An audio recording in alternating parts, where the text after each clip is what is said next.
মন কি বাত যোগে সন্মানীয় ৰাইজক সম্বোধন কৰে।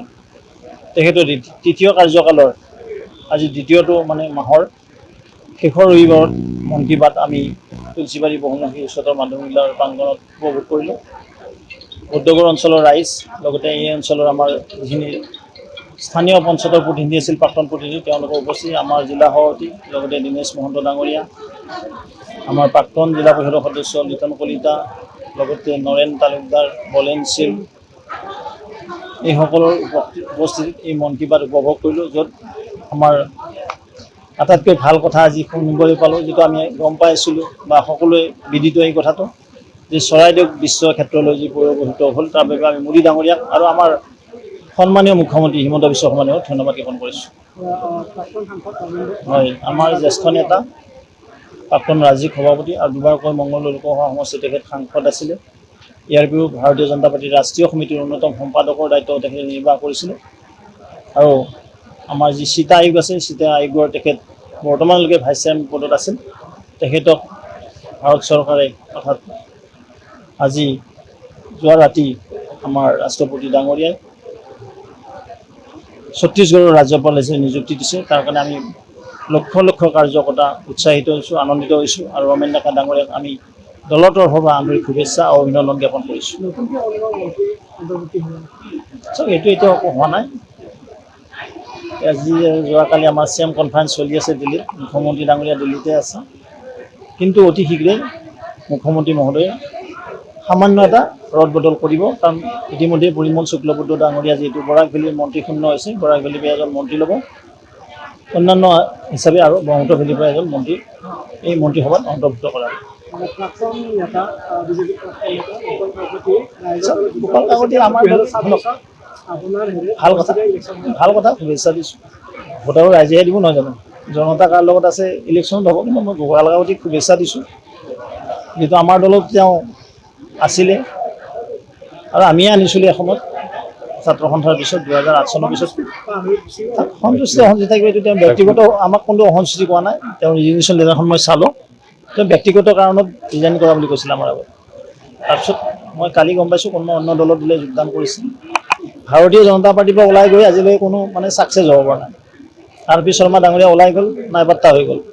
শংকৰ সিং বাঘেলা বিজেপিৰ পৰা ওলাই গৈছিল গুজৰাটত, নাইপাত্তা হৈ গ'ল। কল্যাণ সিং ডাঙৰীয়া প্ৰাক্তন মুখ্যমন্ত্ৰী আছিলে আমাৰ UPৰ, ওলাই গৈছিল, আকৌ ভাৰতীয় জনতা পাৰ্টীক যোগদান কৰিছিল। ঠিক আমাৰ অসমত আছিল মীৰা বৰঠাকুৰ, মুখ ঠেকাচা খাইছে কংগ্ৰেছৰ পৰা গৈ। ঠিক আছে, এই বহুদিন আগতে আছিলে উদয় শংকৰ হাজৰিকা, বেয়াকৈ মুখ ঠেকাচা খাইছে। আৰু এজন আছিল শৈলেন সোণোৱাল বুলি, তেওঁ ওলাই গৈছিল আজি কেইবছৰ আগতে। তেওঁ ইয়াতকৈ গোপাল কাকতিহঁতকৈ বহুত ওপৰ নেতা বহুত ওলাই গৈছে। গোপাল কাকতিটো মোৰ মণ্ডল সভাপতিও নাছিল, জিলা সভাপতিও নাছিলে, গমে নাপায়, সেই স্তৰৰ কাৰ্যকৰ্তা তেওঁ নাছিলে। কিন্তু আমাৰ জিলা বাগা নেতা ওলাই গৈ অন্য দলত গ'লে তেওঁলোকে তাত ছাকচেছ হ'ব নোৱাৰিলে। মই ভাবোঁ মান সন্মান যদি পায় বিজেপিতে পায়, স্বাভিমান যদি আছে বিজেপিতে আছে, অন্য দলত নাই। নাই দিছেতো এতিয়া, নাই দিছেতো।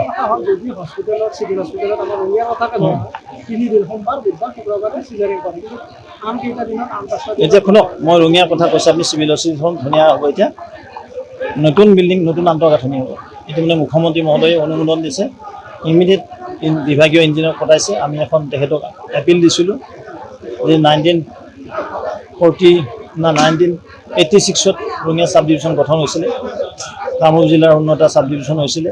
আৰু সেই ছাব ডিভিশ্যন যিটো পুৰণা ছাব ডিভিশ্যন হিচাপে ইয়াত এখন অসম গণ পৰিষদৰ যেতিয়া চৰকাৰ আছিলে, চিভিল হস্পিটেল হৈছিলে।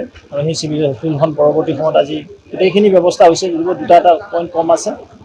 আৰু মুখ্যমন্ত্ৰী মহোদয়ক মই অৱগত কৰিছিলোঁ, আৰু তেতিয়া তেখেতে ততাতৈয়াকৈ বিভাগক নিৰ্দেশ দিছে। PWD যিটো আমাৰ গৃহ বিভাগ আছে, গৃহ শাখা আছে, বিল্ডিং ডিপাৰ্টমেণ্টৰ যি কমিশ্যনাৰ ছেক্ৰেটাৰী আছে ৰাজ চক্ৰৱৰ্তী ডাঙৰীয়াক ইমিডিয়েট তেওঁ তদাৰক কৰাৰ কাৰণে, লগতে DPR বনোৱাৰ কাৰণে তেখেতে নিৰ্দেশনা দিছে। এই নিৰ্দেশনাৰ আধাৰত ইতিমধ্যে বিভাগৰ টেকনিকেল পাৰ্চন আহি গোটেই ব্যৱস্থাটো চাই, মাটি বাৰী চাই, নতুন DPR বনোৱাৰ কাৰণে আগবাঢ়িছে। মই ভাবোঁ ৰঙিয়াবাসীয়ে এখন সুন্দৰ উন্নত মানৰ চিকিৎসালয় অতি শীঘ্ৰে পাবলৈ হ'ব। চাওক, এতিয়া সেইখন বনাইছিলে ক'ভিডৰ কাৰণে, যিটো আন্তঃগাঁথনিটো হৈছে ফাৰ্ষ্ট, তাত আৰু যিহেতু আমি ফিল্ড এপ্ৰচিটো কৰিছোঁ, এইটো এতিয়া NHM আমি ৰিকুৱেষ্ট কৰিছোঁ বাৰ ইকুইপমেণ্টখিনি আহি গৈছে। এইটো অতি শীঘ্ৰে তেওঁলোকে নতুন ডাক্তৰ ৰিক্ৰুটমেণ্ট হোৱাৰ পিছতে চিকিৎসক, ষ্টাফ নাৰ্ছ, বাকী যিখিনি টেকনিচিয়ান লাগে এইখিনি দিয়াৰ কাৰণে প্ৰস্তুত। কাৰণ হিউজ ষ্টাফ লাগে। এখন মানে জিলাতো নাথাকে ইমান হস্পিটেলৰ মানে ইমান বেড তেওঁলোকে। আৰু এইটো যিহেতু আমি CSR ফাণ্ডৰ পৰা আনিছিলোঁ পইচাটো, এইটো ফাণ্ড আছিলে ITCৰ ফাণ্ড, তাত অক্সিজেন প্লেণ্টটো আছে, আটাইখিনি আন্তঃগাঁথনি হ'ল। নিশ্চিতভাৱে বিভাগৰ প্ৰতি আমাৰ আগ্ৰহ আছে, বিভাগে এইখিনি চাই আছে।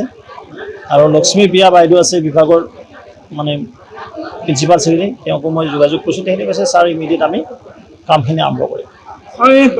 অখিল ভাৰতীয় বিদ্যাৰ্থী পৰিষদৰ প্ৰাক্তন সম্পাদক ৰাকেশ দাসে মানে ভাৰতীয় জনতা পাৰ্টীৰ গুৰুদায়িত্ব লাভ কৰিছে, বিজেপি যুৱ মৰ্চাৰ সভাপতিত্বৰ গুৰুত্বপূৰ্ণ দায়িত্ব লাভ কৰিছে। এই ক্ষেত্ৰত কি ক'ব?